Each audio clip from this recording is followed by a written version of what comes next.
Mashq daftarining 181-betiga keldik. Berilgan jami miqdor va nisbatga ko'ra uning qismlarini topish. 6-topshiriq. Matnli masalalarni yechamiz. Birinchi masala. Lola va Aziz 1 ga 4 nisbatda sovg'aga pul qo'shdi. Sovg'aning narxi 80 ming so'm. Aziz sovg'aga qancha pul qo'shgan? Endi bu yerda bizga muhim sonlar bular 1 ga 4 va 80 ming so'mlar. Endi nisbatlarni, ya'ni 1 va 4 larni biz qo'shib olamiz birinchi. Shunda 1 plus 4 bu 5 ta qism bo'ladi. Demak 5 ta qism bizda 80 ming so'mga teng. Endi buni yozib olamiz. 5 ta qism agar 80 ming so'm bo'lsa, bitta qism qancha bo'ladi? Bu 80 ming bo'lingan 5 bo'ladi. Endi natijani hisoblaymiz. Ya'ni 80 mingni biz 5 ga bo'ladigan bo'lsak, unda natijamiz 16 ming bo'ladi. 16 ming kelib chiqdi. Endi masalaning shartida bizda Aziz sovg'aga qancha pul qo'shgani so'ralgan.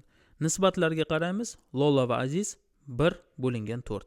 Demak, Azizning ulushi bu 4 hisoblanadi. Shuning uchun biz 16 mingni biz 4 ga ko'paytiramiz. Shunda Aziz qancha pul qo'shgani kelib chiqadi. Demak, Aziz qo'shgan pul bu 16 ming ko'paytirilgan 4 bo'ladi. Bu esa 64 mingga teng. Demak, javob aynan mana shu 64 ming so'mni tashkil etadi.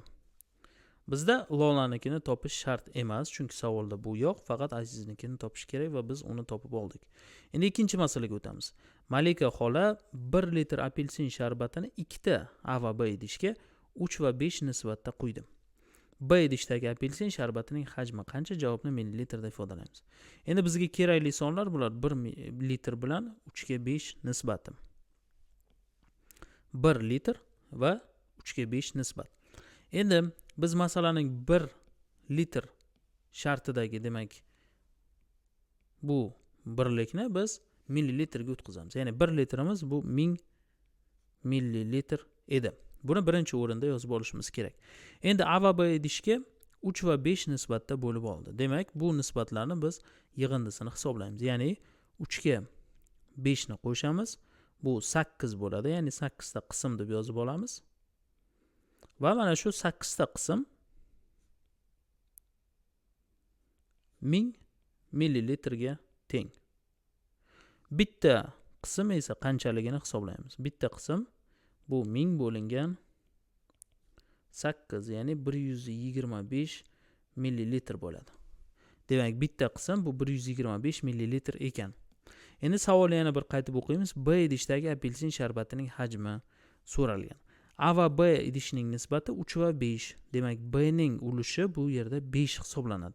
Shuning uchun 125 ni biz 5 ga ko'paytirib hisoblab olamiz. Demak, pastdan yozamiz. B idishda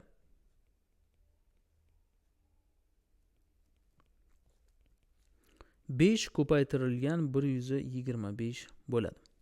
Demak, biz mana shuni topsak javobimiz demak chiqqan bo'ladi. 125 ni biz 5 ga ko'paytiramiz. 5 kere 5 25, ikkisi dilda.